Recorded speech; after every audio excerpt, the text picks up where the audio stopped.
15 years on YouTube, and YouTube it's 20 years old this year. Lifetimes are catching up with me. All these changes taking place. I changed by not changing at all. My God, it's been so long. Never dreamed you'd return. But now here you are, and here I am. Hearts and thoughts, they fade away. They fade away. There's a time that I could remember those lyrics off the top of my head. And over the years, there's been many, many ways that I've done videos and structured videos. And a majority of them have always been shooting off the hip and not having a script. So my whole thing is that after 15 years on YouTube, talking about what I'm talking about, has it been a waste of time? Have I learned anything from it? And where are we at, with it? And this is probably one of those self-indulgent topics and videos that if you haven't really spent a lot of time doing YouTube, at least giving it a shot and sticking with it and everything like that, this video, there could be references and thoughts and things that they're not going to really, click with a lot of people. Or then maybe there's this curiosity from being on the outside and listening to things, right? So when I started YouTube, as I've said many times, this has basically been a comic book channel. But over the years, it went to me talking about comics. I started out having a closet where I was going to have to put these comic book boxes up. So all I was doing for myself, for reference, was putting a number on the box, matching the number in a video. They're still up. And I was going to show myself my collection so I wouldn't have to dig through the boxes. And if I did, I knew exactly what box to go to. It seemed pretty cool at the time. And then over the years, it turned into having a little goofball fun, finding a few people that knew about comic books. And then we got into the stream of consciousness where I would read a story or I would have memories and I would tell stories of buying comics back in the day, tap in a little nostalgia there, just wherever my mind took me. And then there were comic books that had themes and stories that had themes. And I would take those and we would talk about life, very symbolically, metaphorically. It was actually a lot of fun. And then I was on the cusp, as years went by and the channel grew. And what we had here was a comic book community that grew. I'll talk about that in a minute here and things like that. Then more and more people started making videos on the topics. And we were able to have quite a little community here that outlasted many things. We outlasted, and I can tell you why, we outlasted Comicsgate and all these other groups that came on, right? So my whole thing is this channel a success? Right now, when I go to my most popular video, to the videos of the last few weeks and stuff like that, as I record this, they stand from 44 views to 44,000 views. I have seen literally hundreds of channels come and go. I have talked to many people, met many people, and still talk to some of those people. And some of those people kind of check in that weren't here. But the biggest thing is when it comes to YouTube, I am a survivor.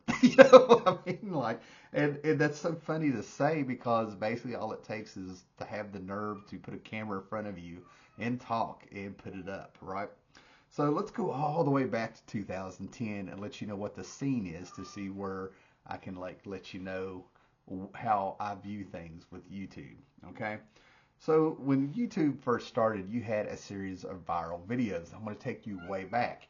To see a lot of the stuff that I'm talking about, you can actually get, I love this video by Weezer called Pork and Beans because they took a lot of those YouTube sensations and they stuck them in a video. They're all there while they're singing about eating their pork and beans, right? But YouTube started out, I think the first thing that was uploaded was somebody at a zoo with something in the background. Speaking of zoos and animals, here's Lester, my cat, who seems to have missed me today. Maybe, or he wants something, I don't know. So, and the whole idea of YouTube at the time is that things would go viral. It was actually a golden time, and I actually missed that YouTube because I played around with YouTube to find old music videos from where I watched MTV. And that led me to things like, here we go, guys, you ready? The evolution of dance, okay? Leave Britney alone. You remember that video, right? Charlie Bit My Finger. I vaguely remember that one. Dramatic Hamster with his dramatic look.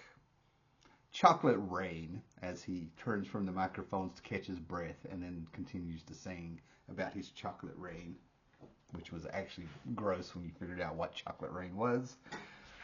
Shoes. All right. Tron Man, the one that I never was able to figure out, and he actually made it off of YouTube and had news specials on him or something, those small ones, right? The nunchuck guy. It was this guy who had nunchucks. He had an afro. He did like a backflip, about knocked himself out, kept doing with the nunchucks, fell off screen. I never figured that one out. The Numa Numa guy, right? Doing the Swedish pop song as he just sat there and did it all. And we'll stop right there. But the thing about it is that there was no monetization, no advertisement back then on YouTube. A lot of these people didn't make a dime, and they would talk about it. Superman, the three kids that did the Superman dance, they're coming back to me now, right? They didn't make any money on this stuff, right? So when we started this, and I made those videos about the comic book boxes, there were people on here making videos, so it was all brand new, and I did it because of the love of comics, and I had all this comic book history and thoughts, and the thing about it being, to me, a real art form and everything like that, and found like-minded people who wanted to talk about this, right? And there was no money in it, right? So I think that's what kind of made it special. There was no incentive to do it except for the interest in the topic, in the hobby, and things like that. And you kind of get a little cornered because there were other things over the years I've kind of branched out and tried to do with varying degrees of success and interest. Kind of turned out that once I did it, it was kind of out of my mind, right? Out of the burning desire. It was not there, if you will, right? So it sounds like it's just all fun and games. Get on here, talk about comic books, and in those early days, everybody in the community knew each other, so it wasn't in any way, shape, or form thinking you were going to be YouTube famous. If anything, you would have people that you had met talking about comic books and stuff. So when you made those videos and came up with those topics, you never had any delusions of that you were going to be huge on YouTube. If anything, it was like I was talking to people on their channels like Constant Bromstar and Captain Strange Life and 123 Comic Man, 123 Comic Bro, and things like that. You knew the people who also talked about comic books, while all these other things were going viral and people were rising, up on YouTube, becoming actual stars. And the trick with that is the people that were doing these things had writers, and they had writers and a crew to help with the edit, people who would actually contact YouTube. So I'm not going to name out any names, but a lot of these popular YouTube channels over the years that have come and gone, some have stayed. They aren't people who are just down here in their downstairs with a potato cam and a microphone doing it. They have a whole crew to keep the topic going, to maintain the channels of the topics. So slowly, about the time that I came in and we were just doing all this for fun, there was things like BoobTube on YouTube, where it was girls with very low cut clothes and their tits hanging out, and they were like reacting to the viral videos and things and just mumbling away. And then they would deny that that's what they were doing. They finally went away. Atheist communities, Gamersgate. Oh God, well, who were they? Thunderfoot and Laughing Witch. We're going way back with a lot of these people, right? Atheist groups, skeptic groups, and there's some survivors from those. I think Jeff Holiday is still making videos. Shoe on Head is still around. Some name I don't recognize and stuff, right? Boxy, you guys remember Boxy? Onision, you remember all those guys? And now we have Mr. Beast and PewDiePie still being like two of the most popular YouTube channels and rich people, right? So why did I go through that little history of that, right? Well, because that's how my mind works. And in 15 years, I've seen things come, I've seen things go. And then there's been things on YouTube you just never thought would happen, right? People came on here once the money, you could monetize and stuff is all I could figure out. And we had people who were doing comic book things. On my mind, I'm like, we're talking comic books. We're also not here to performance stunts. We're not doing Jackass, right?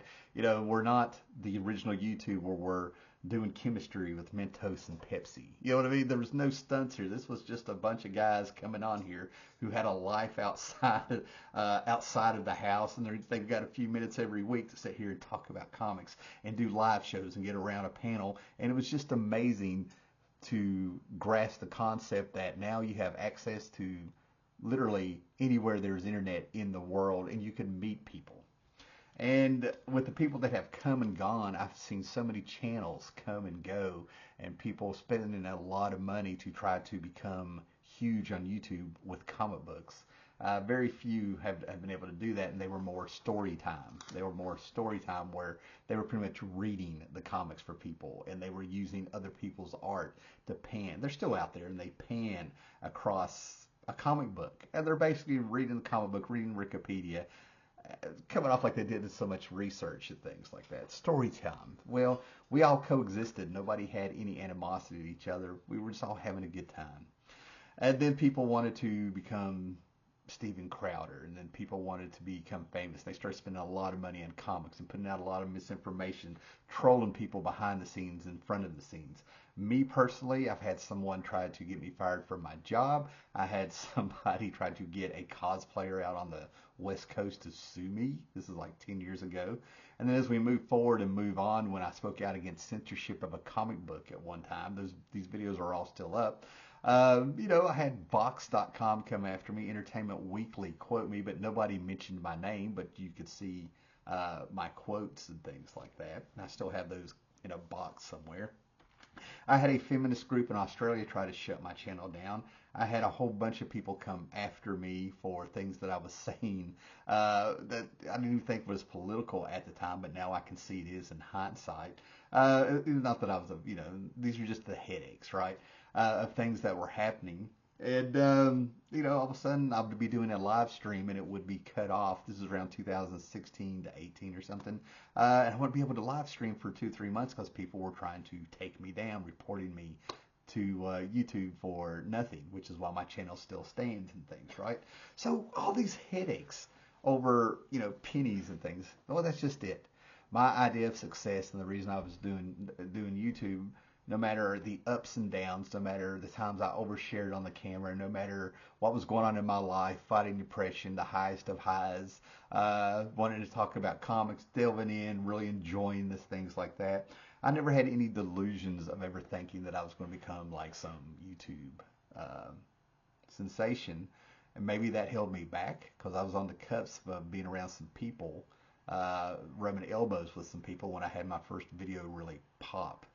And it went viral. And I saw behind the scenes. I saw what it took to maintain a channel and how it was coordinated. And some of this stuff was as scripted as WWE wrestling. Okay, which really surprised me because there was some reality, out there that caused these people to coordinate, if you will. And most of those groups are gone. But now it's just another breed and another thing where we see where the thing is to go after Disney. You are compromised in being able to actually do reviews of Marvel, anything that's with Disney and things like that. You're compromised because you are financially in there. We're talking about your Nerdrotic channels and that As Dude and things like that. And in a few years it'll be something else and right. But at this channel, I've always liked talking about comics in some way, shape, or form, different degrees of enthusiasm with this. I consider myself the Woody Allen of comic book YouTube. A lot of people like my older stuff, and believe it or not, those are still getting up to 1,000 to 2,000 views a week on a potato cam with horrible sound. You know what I mean? So that just goes to tell you, what people are looking at, and I don't know why, but that's pretty cool. And now we're at a point in it to where I watched a live show about Kamandi about a week ago, and it's not that the people doing the show didn't seem to be that informed on Kamandi. It was new to them, right? But now we're repetitive because I can go back, I don't know what it is, 12, 13 years, put in Howler Mouse and Kamandi, and Kamandi and anything like that, and you're going to find out that there are tons of Jack Kirby's Commandy videos out there already. You know, like if you want to do the research, just you could watch the videos, you know, but you discover these comics, and that's the problem with doing anything that you're dependent on a medium, a media, right? You can only be as excited as what comics are being put out or what you've discovered, and then you find out the older if the comics have been around for a while, your source material for a video, you know, to make videos about that topic and things like that. It's actually comic book YouTube has already been around for so long that it's starting to get repetitive. There's only so many haul videos and stuff, right? And I'm going to do another video about oh my God, what is it now? 48 years of collecting comics. Have I wasted my time? That'll be another topic in a video. So no, I'm going to have to say that doing this YouTube, even though all you have to do is just walk away, you can take a break, you got to keep your perspective. You want to know your limitations. You also don't want to, you know, be surprised when you are able to be more successful. If you're here for the views and the clicks and stuff like that, it should happen over the years. You're eventually going to tap in something. Then the problem is maintaining it by yourself. A lot of people had the dreams I've seen over the years, and they're gone, of this will be their job. You know what I mean? And things like that. And they end up doing things, that's where they do the drama farming, and they end up having to manufacture their own material through social media and stuff like that, because they have a product to sell, or this is their livelihood. They had advertisements and things like that. I'm not saying anything of this is right or wrong. It's just I think it should be approached where you remove the stars from your eyes and you really look on what you have to do if that's your goal. So the pluses for me over the years has been meeting many fantastic people, being recognized locally, all the way to Heroes Con and other places as the Howler Mouse, the guy that talked about the comics and things like that, right? And having people, I've had people, 2-3 viewers actually give me a collection or have mailed me things, right? So when it comes to staying humble and accepting gifts and things like that, it's been explained to me that you are not just getting it for nothing. You have touched them in some way with talking about comics, and a stigmatized hobby is what comics are. It doesn't matter that we had Big Bang Theory in the Heroes movies. There's still a stigma with comic books being recognized as an art form. More of the 20th century, in my opinion, than the 21st, with the way things have been going.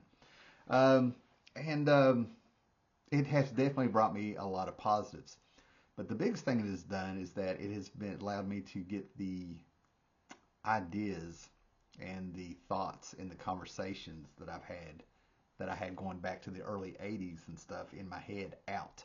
Even though you can go to comic book shops and heroes conventions and talk about comics and stuff, you don't really come across people who have done a deep dive. They have a broad knowledge of many things. And over the years, thanks to message boards in the early 2000s and then YouTube and meeting a lot of YouTubers who aren't around anymore, comic book collectors, it really calmed things down in my head. If I'd known journaling, maybe journaling would have worked. That could have been something about blogging, right? And then as I talk about these things, I'm starting to remember things where people were doing daily vlogs. That was a thing on YouTube. I'm remembering all these things that have come and gone. So would you consider yourself a survivor if you've been making YouTube videos for 15 years? There's people that have done it longer than I. And I've done, I think maybe the longest I ever went was maybe 2-3 months without ever making a video to get a break and stuff like that. And there was no blueprint. Now things can just wash right over me. But when people were making videos that were like trolling me or coming after me, there was no blueprint for that. Some of that stuff really did feel personal. Now it's just laughing. You know what I mean? We weren't talking about like a social media where you just block somebody. We were talking about there's been people who made actual videos coming at me. And I can name 3 or 4 names, but they're not around anymore. They were cowards. And when the videos where I called them out, the loser reaction, and there's one about the Goon where I show all my Eric Powell stuff that was signed by that creator because a guy who had a Star Wars moniker, let's put it that way, a handle of a Star Wars character was coming at me for some reason and stuff, right? So there's been some pettiness on my part over the years, but I think the biggest thing is that I have been consistent. I think 99% of the stuff that I've done has been at least about comics. Um, and over the years, I think I've managed to. I'm kind of happy about some of the things I've avoided to do. And there's been things where people who knew me, who I had a relationship with, and things, they were like, "Don't make that video," you know. So it's been pretty cool, but I think it's very unique that if you had told me where I grew up in a time where there was no internet, personal computers like the Coco color computer were just starting to come into the homes, Texas Instrument and things like that. But if you had told me that I would be able to play like George Jetson, you know, and actually put myself out there and bring a prophecy true that Andy Warhol made, where everybody will be famous for 15 minutes. Well, this is one of the tools that can do it. So I think it hasn't been a waste at all. If anything, it has enriched a lot of things. And I think if I do have a regret, and this is only in 2020 hindsight, only in 2020 hindsight, but I come up with this, I kind of hate that I didn't try to take more advantage of, uh, of, of of this platform, if you will. You know, um, yeah, if I had the knowledge now and I could send it back 15 years ago to myself and stuff, it'd have been a whole different story about what I did and how I handled this channel.